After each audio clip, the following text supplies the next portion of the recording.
नमस्ते विद्यार्थी मित्रांनो. आज आपण शास्त्रीय किंवा वैज्ञानिक संशोधन पद्धती जी सामाजिक शास्त्रात आणि नैसर्गिक शास्त्रात संशोधनासाठी वापरली जाते त्या वैज्ञानिक संशोधन पद्धतीचे टप्पे कोणते आहेत ते आज जाणून घेणार आहोत. संशोधन ही प्रक्रिया समाजामध्ये निरंतर चालू असते. संशोधनाला इंग्रजीमध्ये आपण रिसर्च असं म्हणतो. रिसर्च म्हणजे पुन्हा पुन्हा शोध घेणे. संशोधन प्रक्रियेमध्ये नवीन तथ्य किंवा तत्त्वे शोधण्यासाठी, जुनी तथ्य किंवा तथ्यांचं परीक्षण करण्यासाठी आणि नवीन माहिती मिळवण्यासाठी जी प्रक्रिया केली जाते त्या प्रक्रियेलाच आपण संशोधन असं म्हणतो. ही संशोधनाची प्रक्रिया एक बौद्धिक प्रक्रिया आहे.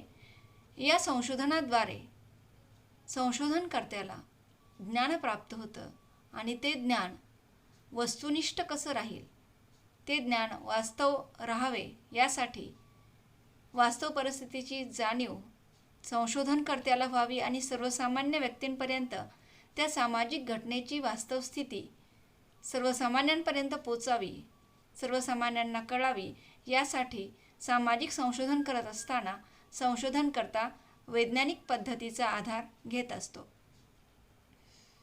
संशोधन मग ते सामाजिक शास्त्रातील असो किंवा नैसर्गिक शास्त्रातील असो, दोन्ही शास्त्रांमध्ये ही वैज्ञानिक पद्धतीच संशोधनकर्ता संशोधनासाठी वापरत असतो. ही वैज्ञानिक पद्धती म्हणजे नेमके काय आहे हे जाणून घेत असताना आपल्याला असं लक्षात येईल की जी पद्धती शास्त्रावर आधारित आहे किंवा ज्या पद्धतीमुळे त्या विषयाला आपण शास्त्राचा आधार देतो, त्याला शास्त्र असं संबोधतो, त्या पद्धतीलाच आपण वैज्ञानिक पद्धती असे म्हणतो. आणि ही वैज्ञानिक संशोधनाची पद्धती वापरत असताना ती स्टेप बाय स्टेप संशोधनासाठी वापरली जाते. या वैज्ञानिक पद्धतीविषयी वेगवेगळ्या विद्वानांनी जे स्टेजेस आहेत, ज्या पायऱ्या आहेत त्याबाबत आपली मते मांडलेली आहेत. त्यामध्ये एकमत आपल्याला झालेलं आढळून येत नाही. Lundberg, P V. यंग, ऑगस्ट कॉम्प, मॅक्युगन यांनी सांगितलेल्या वैज्ञानिक पद्धतीच्या टप्प्यांबाबत मतभिन्नता जाणवते. वैज्ञानिक संशोधनाद्वारे जी माहिती मिळवली जाते ती माहिती ही मिळवण्यासाठी अधिकाधिक कालखंड लागतो. म्हणूनच वैज्ञानिक संशोधन प्रक्रिया ही दीर्घकालीन प्रक्रिया आहे असे म्हणता येईल. वैज्ञानिक संशोधन पद्धतीच्या पायऱ्यांचा क्रमाक्रमाने उपयोग हा सामाजिक संशोधनामध्ये केला जातो. या वैज्ञानिक किंवा शास्त्रीय संशोधनाची टप्पे कोणती आहेत ती पाहत असताना यामध्ये पहिला टप्पा आहे समस्या सूत्रण, फॉर्म्युलेशन ऑफ प्रॉब्लेम. समस्या सूत्रण ही वैज्ञानिक संशोधन पद्धतीची पहिली पायरी किंवा पहिली स्टेप आहे. संशोधन करत असताना संशोधनकर्त्यास प्रथम अध्ययन क्षेत्र निश्चित करावे लागते. म्हणजे संशोधनकर्त्याला कोणत्या अध्ययन क्षेत्राचा अभ्यास हा संशोधनादरम्यान करावयाचा आहे याची निश्चिती प्रथमतः संशोधनकर्ता करतो. उदाहरणार्थ अध्ययन क्षेत्र मग ग्रामीण भागाशी निगडीत आहे, नागरी भागाशी निगडीत आहे, आदिम समाजाशी निगडीत आहे, सुशिक्षित व्यक्तींशी निगडीत आहे, अशिक्षित व्यक्तींशी निगडीत आहे, मजुरांशी निगडीत आहे, विद्यार्थ्यांशी निगडीत आहे. हे या ठिकाणी प्रथमतः निश्चित केलं जातं आणि नंतर संशोधनकर्ता आपल्या अभ्यासाचा विषय हा निश्चित करत असतो.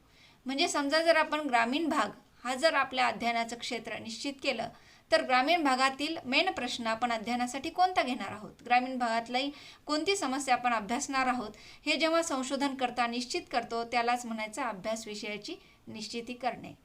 अभ्यास विषयाची व्याप्ती ठरवणे म्हणजे तो आपला अभ्यास विषय हा कुणाशी संबंधित आहे हे प्रथमतः संशोधनकर्ता निश्चित करत असतो. तसेच हे संशोधन आपल्याला किती कालावधीमध्ये पूर्ण करायचं आहे, कंप्लीट करायचं आहे हेही अंदाजे त्या ठिकाणी निश्चित केलं जातं. संशोधन समस्या किंवा संशोधन विषयाचे अध्ययन करताना जी माहिती संकलित केली जाते त्यालाच आपण तथ्य संकलन असं म्हणत असतो.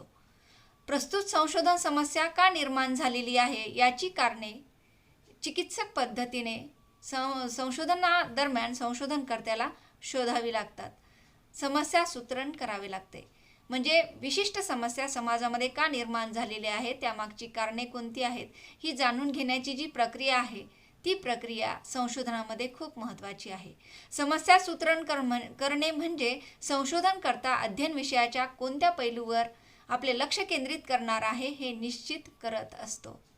म्हणजे नेमकं आरोग्य हा विषय जर आपण संशोधनासाठी निवडला असेल तर मग आरोग्याबाबत कोणते प्रॉब्लेम्स निर्माण झालेले आहेत, वृद्धांचे प्रॉब्लेम्स कोणते आहेत, बालकांचे प्रॉब्लेम कोणते आहेत, महिलांचे प्रॉब्लेम कोणते आहेत, शालेय विद्यार्थ्यांचे प्रश्न आरोग्याबाबतीत कोणते आहेत, यापैकी आपल्याला संशोधनकर्ता कोणत्या पैलूवर अधिकाधिक लक्ष केंद्रित करणार आहे हे अगोदर संशोधनकर्ता निश्चित करत असतो. त्यालाच समस्या सूत्रण असे म्हणतात.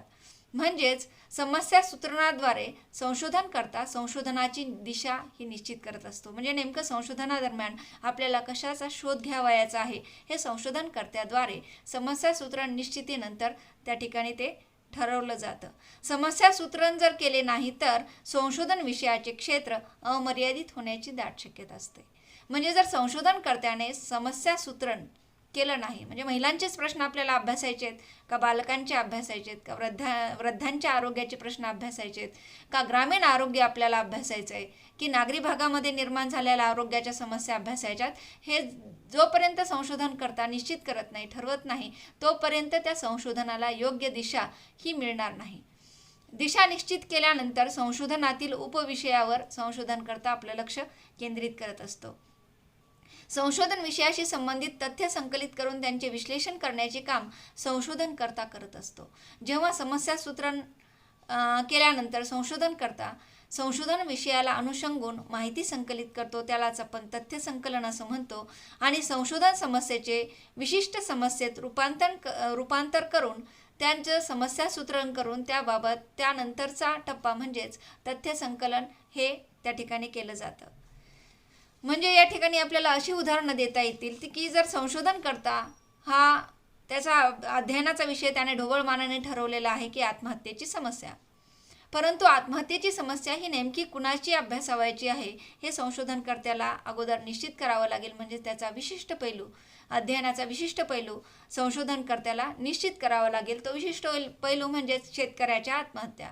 मग या शेतकऱ्याच्या आत्महत्या कोणत्या विशिष्ट भागामध्ये, कोणत्या विशिष्ट स्टेटमध्ये आपल्याला अभ्यासायच्या आहेत हे अगोदर संशोधनकर्ता निश्चित करतो. जर महिलांच्या समस्या संशोधनादरम्यान संशोधनकर्त्याला जाणून घ्यावयाच्या असतील तर महिलांच्या कोणत्या समस्या त्याला अभ्यासायच्या आहेत, तर यामध्ये आपल्याला सांगता येईल कौटुंबिक हिंसाचाराची समस्या आहे, स्त्री भ्रूण हत्येची समस्या आहे, हुंड्याची समस्या आहे, किशोरवयीन मुलींच्या समस्या आहेत. यापैकी संशोधनकर्त्याला नेमका कोणत्या समस्येवर त्याचं लक्ष केंद्रित करायचं आहे किंवा कोणती समस्या प्रामुख्याने अध्ययनासाठी संशोधनासाठी घ्यावयाची आहे हे अगोदर या ठिकाणी संशोधनकर्त्याला ठरवावं लागतं. आणि हे ठरवणं म्हणजेच समस्या सूत्रण होय. संशोधन पद्धतीचा नेक्स्ट टप्पा म्हणजेच निरीक्षण किंवा ऑब्झर्वेशन. संशोधनाची समस्या व संशोधन विषय निश्चित केल्यानंतर संशोधनकर्ता संशोधनाच्या विशिष्ट पैलू निश्चित करतो आणि त्यानंतर संशोधन विषयाचे निरीक्षण केले जाते.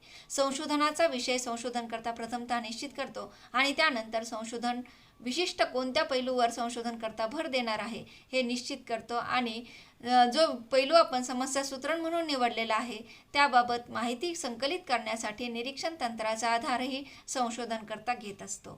संशोधनकर्त्याच्या अंगी 2 गुण असणे आवश्यक आहे. त्यामध्ये पहिला गुण आहे प्रश्नांची चिकित्सा करणे. म्हणजे विशिष्ट प्रश्न का निर्माण झालेला आहे आणि याचे परिणाम समाज जीवनावर, व्यक्ती जीवनावर काय होत आहेत याची चिकित्सक वृत्ती ही संशोधनकर्त्याच्या अंगी असणं खूप आवश्यक आहे. आणि दुसरा गुण म्हणजे सूक्ष्म निरीक्षण शक्ती. संशोधनकर्त्याने कोणत्याही सामाजिक घटनेकडे सहज न पाहता अत्यंत त्याला काय म्हणता येईल सूक्ष्म निरीक्षण शक्ती त्याच्या अंगी जर असेल तर त्या संशोधन समस्येमागची कारणे कोणती आहेत, त्याचे परिणाम काय होत आहेत, त्याचे परिणाम समाज जीवनावर काय होत आहेत आणि सध्या त्या समस्येचं स्वरूप काय आहे हे सूक्ष्म निरीक्षण शक्तीद्वारे संशोधनकर्त्याच्या लक्षात येऊ शकतं. नैसर्गिक शास्त्रामध्ये सुद्धा ही वैज्ञानिक पद्धती वापरली जाते, परंतु नैसर्गिक शास्त्रामध्ये जे संशोधने केली जातात ती बंदिस्त खोलीमध्ये केली जातात. त्यालाच आपण प्रयोगशाळा असे म्हणतो. म्हणजेच रसायनशास्त्र, जीवशास्त्र, पदार्थ विज्ञान या शास्त्रांमध्ये जी संशोधने केली जातात ती प्रयोगशाळेमध्ये, लॅबोरेटरीमध्ये केली जातात. या संशोधनांवर बाह्य परिस्थितीचा कोणत्याही प्रकारचा परिणाम हा होत नाही. बाह्य परिस्थितीवर नियंत्रण ठेवून नैसर्गिक शास्त्रातील संशोधने केली जातात. परंतु हीच संशोधन पद्धती वैज्ञानिक संशोधन पद्धतीत सामाजिक शास्त्रामध्ये वापरली जाते आणि सामाजिक शास्त्राचा अभ्यास विषय संशोधनाचा विषय हा समाज आणि व्यक्ती आणि समाज यांच्याशी निगडीत सामाजिक संशोधने असतात आणि व्यक्ती आणि समाज यांचा अभ्यास करत असताना संशोधनकर्ता हा बाह्य परिस्थितीवर नियंत्रण ठेवू शकत नाही.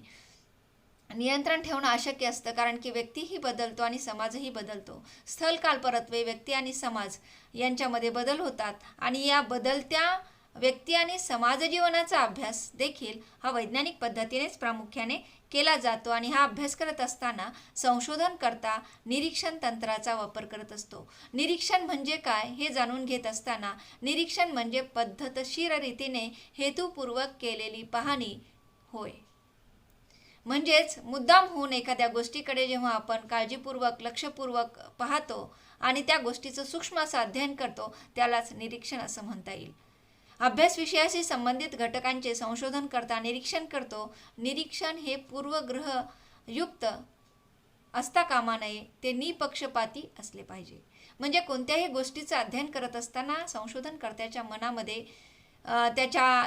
त्या संशोधन विषयाच्या बाबतीत धारणा किंवा मते ही फिक्स असता कामा नये, तर जी परिस्थिती आहे त्या परिस्थितीचं सूक्ष्म अध्ययन संशोधनकर्त्याने निपक्षपातीपणे त्या ठिकाणी केलं पाहिजे आणि कुठल्याही प्रकारचं पॉझिटिव्ह किंवा निगेटिव्ह मत न बनवता संशोधन समस्या ज्या स्थितीत आहे त्या स्थितीत त्या संशोधन समस्येचं ऑब्झर्वेशन करून निरीक्षण करून त्याबाबतची माहिती संशोधनकर्त्याने संकलित करणं खूप आवश्यक आहे.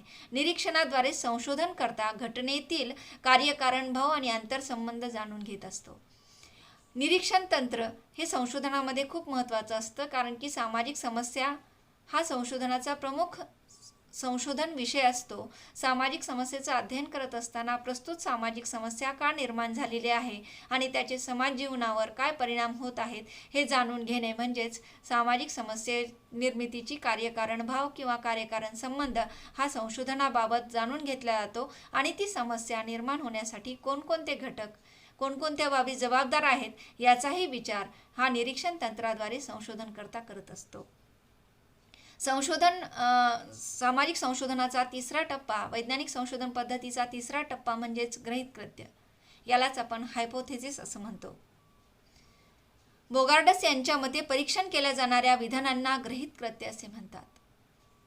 निरीक्षण केल्यानंतर संशोधनकर्ता म्हणजेच संशोधनाची सुरुवात ही संशोधन विषय निश्चित करून संशोधन विषयाचा विशिष्ट पैलू निश्चित करून आणि संशोधन विषयाचं अध्ययन करून निरीक्षण तंत्राद्वारे तो संशोधन विषय हा जाणून घेतला जातो आणि या पूर्व माहितीच्या आधारेच संशोधनकर्ता हा त्या परिस्थितीमध्ये त्या संशोधन विषयी काही अनुमाने करतो किंवा काही विधाने करतो. ती विधाने म्हणजेच गृहीत कृत्य होत. गृहीत कृत्य ही संशोधनाशी संबंधित असतात. गृहीत कृत्य मांडत असताना संशोधनकर्ता त्या संशोधन समस्येचं जे पूर्वज्ञान आहे त्या पूर्वज्ञानाच्या आधारे पुराव्यांच्या आधारे काही विधाने करतो आणि ती विधानेच म्हणजेच गृहीत कृत्य ही संशोधनादरम्यान सत्य आहेत की असत्य आहेत हे शोधून काढलं जातं आणि ही गृहीत कृत्य संशोधनाला दिशा देण्याचं काम करत असतात. संशोधनकर्ता हा संशोधन विषयाचे पूर्वज्ञान पूर्व माहितीच्या आधारे काही विधानांची मांडणी करतो, यालाच आपण गृहीत कृत्य असं म्हणतो. संशोधन विषयाचे सामान्य ज्ञान व अनुभव याच्या आधारे काही संभाव्य विधाने केली जातात आणि त्यांची मांडणी केली जाते. म्हणजेच संशोधनकर्त्याला त्या संशोधन विषयाचं जे पूर्वज्ञान आहे त्या पूर्वज्ञानाच्या आधारे संशोधनकर्ता हा काही पॉसिबल स्टेटमेंट करत असतो. या प्रकारची स्थिती या संशोधन समस्येदरम्यान होऊ शकते अशा प्रकारची जी विधानं केली जातात त्या विधानांनाच आपण गृहीत कृत्य असे म्हणतो. आणि ही गृहीत कृत्याची मांडणी संशोधनादरम्यान केली जाते. गृहीत कृत्यामुळे संशोधनकर्ता आपले लक्ष जी माहिती आपल्याला संकलित करायची आहे, जे तथ्य संकलित करावयाचे आहेत त्यावर संशोधनकर्ता हा आपलं लक्ष केंद्रित करत असतो. गृहीत कृत्याच्या आधारे संशोधनाला दिशा दिली जाते. गृहीत कृत्य ही संशोधनासाठी दिशादर्शक असतात, मार्गदर्शक असतात. संशोधनाचा मार्ग दाखवण्यासाठी गृहीत कृत्य ही संशोधनकर्त्याला या ठिकाणी संशोधन करत असताना इतरत्र भटकू देत नाहीत की नेमकं आपल्याला कोणत्या पैलूवर कोणत्या बाबींच्या संदर्भात आपल्याला तथ्य संकलित करावयाचे आहेत, याचं मार्गदर्शन ही गृहीत कृत्य संशोधनकर्त्याला करत असतात, संशोधनाची दिशा निश्चित करत असतात. गृहीत कृत्य म्हणजे संशोधन समस्येचे संभाव्य उत्तर होय. म्हणजे प्रस्तुत समस्या समाजामध्ये का निर्माण झालेली आहे, तिचा अभ्यासाची काय आवश्यकता आहे, आणि ही समस्या जर सोडवायची असेल, त्या समस्येच्या सोडवणुकीसाठी आपण काय उपाय करू शकतो, हे सुद्धा हे गृहीत कृत्य निर्मितीद्वारे संशोधनकर्ता मांडण्याचा प्रयत्न करत असतो. म्हणजेच गृहीत कृत्य हे संशोधन समस्येचं संभाव्य उत्तर सुद्धा असू शकतं. संशोधनकर्ता गृहीत कृत्य निर्माण करत असताना अत्यंत काळजीपूर्वक ती निर्माण करत असतो. कधी कधी संशोधनकर्त्याने निर्माण केलेली गृहीत कृत्य ही सत्य ठरू शकतात, तर कधीही गृहीत कृत्य असत्य ठरू शकतात. म्हणजे संशोधनकर्त्याने मांडलेली गृहीत कृत्य सत्य आहेत की असत्य आहेत, याची पडताळणी निष्कर्षाच्या मांडणीनंतर किंवा निष्कर्ष प्राप्त झाल्यानंतर त्या ठिकाणी केली जाते. परंतु संशोधनकर्त्याने मांडलेली गृहीत कृत्य हे खरे ठरतीलच असे नाही, कारण की प्राप्त तथ्याच्या आधारे गृहीत कृत्य खरे आहेत की खोटे आहेत, ते सत्य आहेत की असत्य आहेत, हे आपल्याला निष्कर्षाच्या मांडणीनंतर हे लक्षात येतं. थोडक्यात गृहीत कृत्य ही संशोधनाला दिशा दाखवतात. कोणते तथ्य संशोधनादरम्यान संकलित करावयाचे आहेत, याची कल्पना संशोधनकर्त्याला या गृहीत कृत्यामुळे येते. तसेच संशोधनकर्त्याचा वेळ, श्रम आणि पैसा यांची बचत सुद्धा या गृहीत कृत्यांमुळे होते. यानंतरचा वैज्ञानिक संशोधन पद्धतीचा चौथा टप्पा आहे, तो म्हणजे आराखडा. त्याला रिसर्च डिझाईन असं म्हणतात. कोणतंही काम करत असताना आपण त्याचं नियोजन करतो आणि नियोजनबद्धरित्या केलेलं काम हे आपलं अत्यंत चांगल्या पद्धतीने कमी वेळेमध्ये, कमी श्रमामध्ये ते पूर्ण होत असतं. आणि हे नियोजनच जसं आपण दैनंदिन जीवनामध्ये करतो, तसंच सामाजिक संशोधन करत असताना संशोधनकर्त्याला सुद्धा या संशोधन कार्याचं नियोजन करावं लागतं, आणि यालाच आपण संशोधन आराखडा असं म्हणू शकतो. संशोधन आराखडा म्हणजेच संशोधनाची रूपरेषा होय. संशोधन आराखड्याद्वारे नमुना निवड, निरीक्षण, संख्याशास्त्रीय योजना यांची रूपरेषा ठरवली जाते. म्हणजे संशोधन आराखड्यामध्ये संशोधनकर्ता समग्रातील किती व्यक्तींची आपल्याला निवड करावयाची आहे, का संपूर्ण समग्राचा अध्ययन करायचं आहे हे निश्चित करतो. निरीक्षण तंत्राचा अवलंब करायचा आहे का तथ्य संकलन करत असताना कोणतं तंत्र निवडायचं आहे, मुलाखत तंत्र निवडायचं आहे का प्रश्नावली तंत्र निवडावयाचं आहे, की मुलाखत अनुसूची या तंत्राचा अवलंब करावयाचा आहे का निरीक्षण तंत्र अवलंबवायचं आहे, हे या ठिकाणी संशोधन आराखड्यामध्ये निश्चित केलं जातं. तसेच या संशोधनाची रूपरेषा ही संशोधन आराखडा निश्चित करत असतो. संशोधन आराखड्यामुळे संशोधन कार्य अचूक आणि सुरळीत करणे शक्य होते. म्हणजेच या ठिकाणी संशोधनाचा ढाचा निश्चित केल्यानंतर त्या फ्रेमनुसारच संशोधन कार्य संशोधनकर्ता पूर्ण करत असतो. संशोधन अचूक होण्यासाठी हे संशोधन आराखडा त्या ठिकाणी उपयुक्त ठरत असतो. संशोधनाच्या उद्दिष्टानुसार संशोधन आराखड्याचे प्रकार पाडले जातात. संशोधन आराखड्याचे 4 प्रकार आहेत: परिचयात्मक संशोधन आराखडा, वर्णनात्मक संशोधन आराखडा, निदानात्मक संशोधन आराखडा, प्रयोगात्मक संशोधन आराखडा. अशा 4 प्रकारांमध्ये संशोधन आराखड्याचे हे 4 प्रकार. यापैकी संशोधनाचा उद्देश काय आहे हे निश्चित करून संशोधन करता यापैकी एका आराखड्याची संशोधनासाठी निवड करत असतो.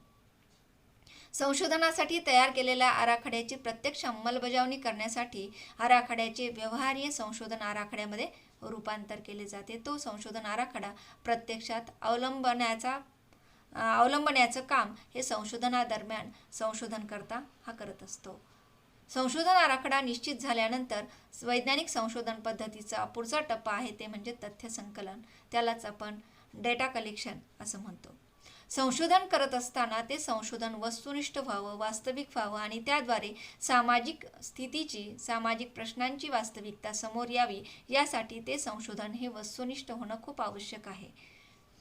वस्तुनिष्ठ निरीक्षणाद्वारेच संशोधनकर्ता योग्य तथ्यांची प्राप्ती करत असतो. जर संशोधनकर्त्याने चुकीची तथ्य संकलित केली तर त्या ठिकाणी मिळणारी माहिती म्हणजेच निष्कर्ष देखील चुकीचे त्या ठिकाणी संशोधनकर्त्याला प्राप्त होऊ शकतात. संशोधकाने सूक्ष्म आणि वस्तुनिष्ठ निरीक्षण करणे त्या ठिकाणी आवश्यक असतं. म्हणजेच तथ्य संकलन करत असताना संशोधनकर्त्याने अत्यंत काळजीपूर्वक तथ्यांचं संकलन हे करणं खूप आवश्यक आहे. जी तथ्ये आपल्या संशोधनासाठी उपयुक्त आहेत अशाच उपयोगी तथ्यांचं संकलन संशोधनकर्त्याने केले पाहिजे. वैज्ञानिक संशोधन पद्धतीत तथ्य संकलन करत असताना संशोधनकर्त्याने या निरीक्षण तंत्राचा उपयोग हा अत्यंत काळजीपूर्वक करणे खूप आवश्यक आहे. केलेल्या तथ्यांचं संकलन केल्यानंतरचा पुढचा टप्पा आहे वैज्ञानिक संशोधन पद्धतीचा, तो म्हणजेच तथ्यांचं वर्गीकरण आणि विश्लेषण. संशोधन करत असताना ते संशोधन प्रामुख्याने तथ्य संकलनावर अवलंबून असतं आणि ही माहिती संकलित करत असताना संशोधनकर्ताने जी माहिती मिळवलेली आहे ती माहिती विखुरलेली असते. ही विखुरलेली माहिती म्हणजेच एकत्रित माहिती असते. ही माहिती एकत्रित असणाऱ्या माहितीचं वर्गीकरण आणि विश्लेषण हे संशोधनादरम्यान संशोधनकर्त्याने योग्य पद्धतीने करणे खूप आवश्यक आहे. तथ्य संकलन म्हणजे संशोधनाशी संबंधित असणाऱ्या एककांकडून म्हणजेच व्यक्तींकडून ती माहिती संकलित केली जाते. तथ्य संकलन करत असताना ते तथ्य संकलन 2 पद्धतीने केले जातात. त्या पद्धती म्हणजेच प्राथमिक तथ्य संकलन आणि द्वितीयक तथ्य संकलन होत. प्राथमिक तथ्य म्हणजेच संशोधनकर्ता प्रत्यक्ष संशोधन क्षेत्रात जाऊन निरीक्षण, मुलाखत, अनुसूची, प्रश्नावली यांच्या आधारे संशोधनाशी संबंधित माहिती प्राप्त करत असतो. त्याला आपण प्राथमिक तथ्य संकलन असं म्हणतो.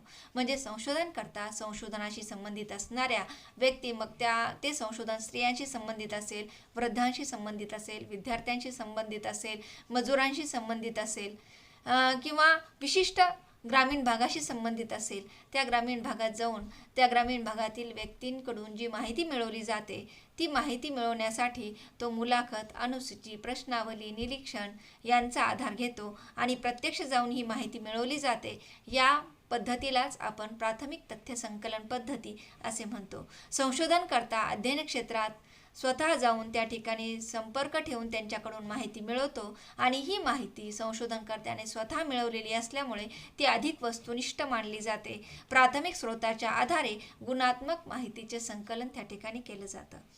तर तथ्य संकलनाचा दुसरा प्रकार आहे द्वितीयक स्रोत किंवा द्वितीयक तथ्य संकलन. Secondary data. संशोधन विषयाशी संबंधित माहिती जेव्हा संशोधनकर्ता ग्रंथालये, पुस्तके, मासिके, वर्तमानपत्रे, साप्ताहिके, प्रवास वर्णने, सांख्यिकीय माहिती, अहवाल, पत्रे, चरित्रे, आत्मचरित्रे यांच्याद्वारे संकलित करतो, या सर्व घटकांचा समावेश हा द्वितीयक स्रोतांमध्ये केला जातो. म्हणजेच द्वितीयक स्रोतांचे व्यक्तिगत प्रलेख आणि सार्वजनिक प्रलेख असे 2 प्रकार त्या ठिकाणी पाडले जातात.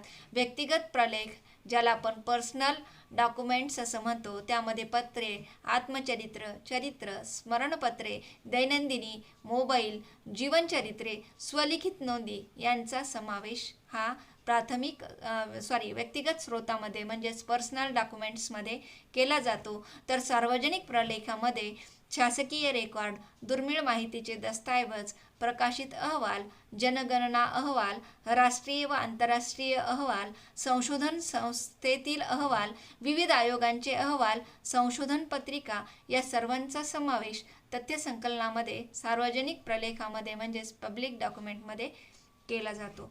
तथ्य संकलन केल्यानंतर संशोधनकर्ता हा तथ्यांचं वर्गीकरण आणि विश्लेषण करत असतो. संशोधनकर्ता जेव्हा तथ्य संकलित करतो तेव्हा ती माहिती विस्कळीत असते, विखुरलेली असते. म्हणून त्या तथ्यांची व्यवस्थित मांडणी करणे खूप आवश्यक आहे. तथ्यांचे वर्गीकरण करत असताना साम्य आणि भेद यांच्या आधारे तथ्यांचे वर्गीकरण केले जाते आणि त्या तथ्यांचे संख्यात्मक आणि गुणात्मक वर्गीकरण करून त्या वर्गीकरणाद्वारे सांकेतीकरण केले जाते. तथ्यांच्या संख्येच्या आधारे कोष्टके बनवली जातात. यालाच तथ्यांचे विश्लेषण असे म्हणतात आणि तथ्य विश्लेषणानंतर संशोधनकर्ता हा निष्कर्षाची मांडणी करतो.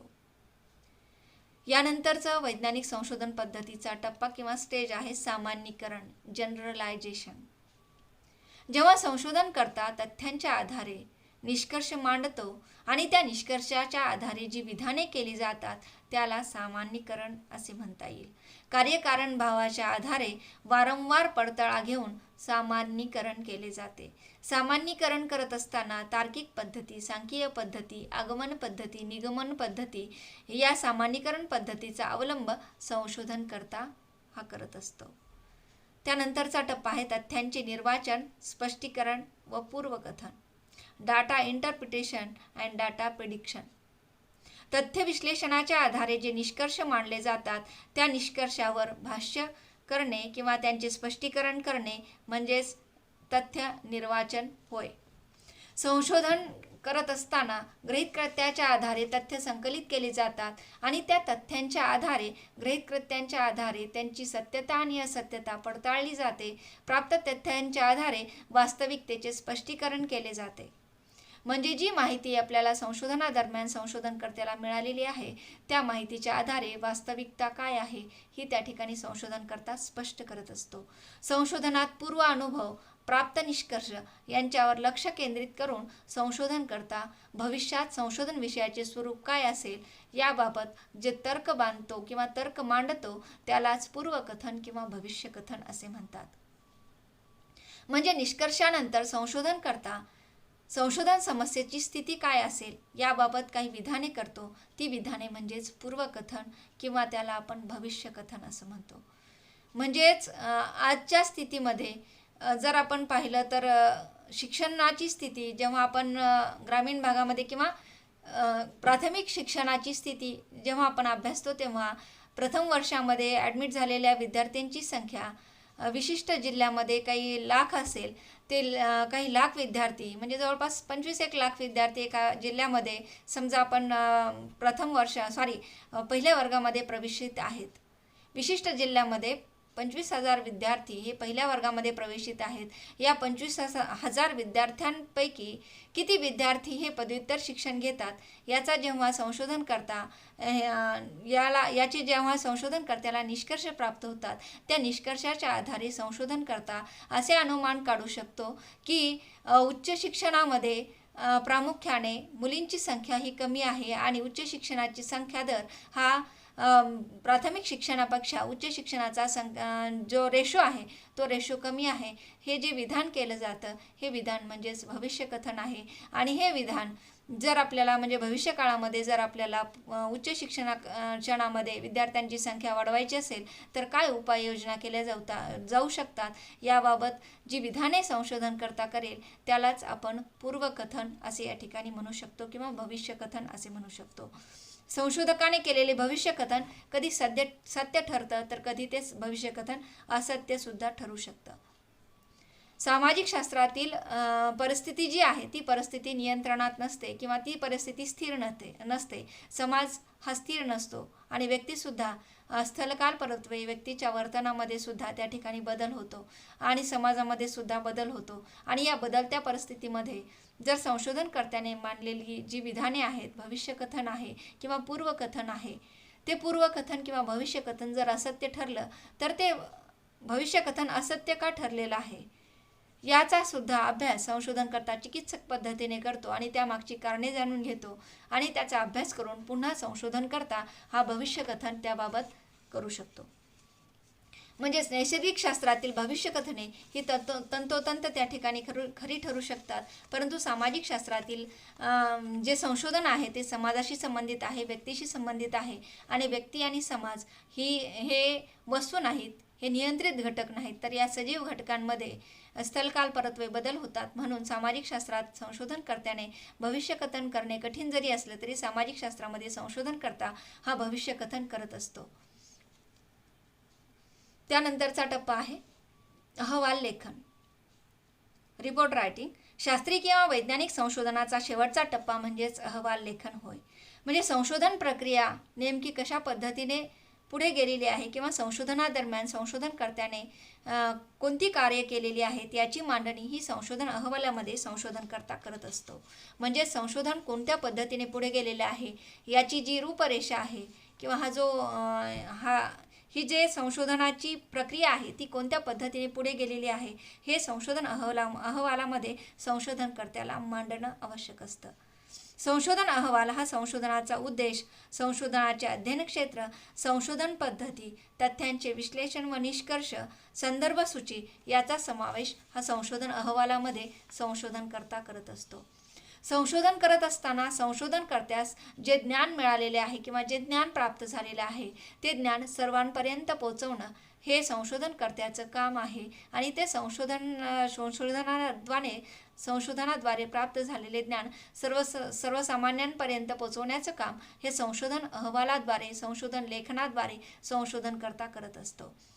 सामाजिक संशोधन जी शास्त्रीय वा वैज्ञानिक पद्धती संशोधनादरम्यान वापरली जाते ती विज्ञाननिष्ठ असते. या पद्धतीत जी अवस्थांचा जो क्रम आहे किंवा ज्या स्टेप्स आहेत त्या स्टेप्स खूप महत्त्वाच्या आहेत. या शास्त्रीय पद्धतीमध्ये जे ज्ञान मिळवले जाते ते ज्ञान संशोधनकर्त्याने मिळवलेले ज्ञान हे सर्वसामान्यांपर्यंत पोहोचवण्याचं काम देखील संशोधनकर्ता करत असतो. संशोधनादरम्यान संशोधनकर्त्याने शास्त्रीय पद्धतीचा एकही टप्पा जर त्याचा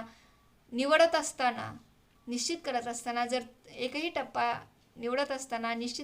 करत असताना संशोधनकर्त्याकडून जर चूक झाली तर त्याचा संपूर्ण परिणाम हा संशोधनावर होत असतो. म्हणून संशोधन कार्य करत असताना संशोधनकर्त्याने अत्यंत काळजीपूर्वक शास्त्रीय पद्धतीचा अवलंब करणे आवश्यक असते आणि ही शास्त्रीय पद्धती संशोधनाला वास्तविक संशोधनापर्यंत त्या ठिकाणी घेऊन जात असते किंवा वास्तविक माहितीचं ज्ञान या संशोधन पद्धतीद्वारे संशोधनकर्त्याला होतं आणि ज्ञानप्राप्ती हाच संशोधनाचा मुख्य उद्देश असतो आणि हा उद्देश या वैज्ञानिक पद्धतीमुळे या ठिकाणी संशोधनकर्त्याचा सफल होतो. या वैज्ञानिक संशोधन पद्धतीचे टप्पे आज आपण जाणून घेतलेले आहेत. धन्यवाद.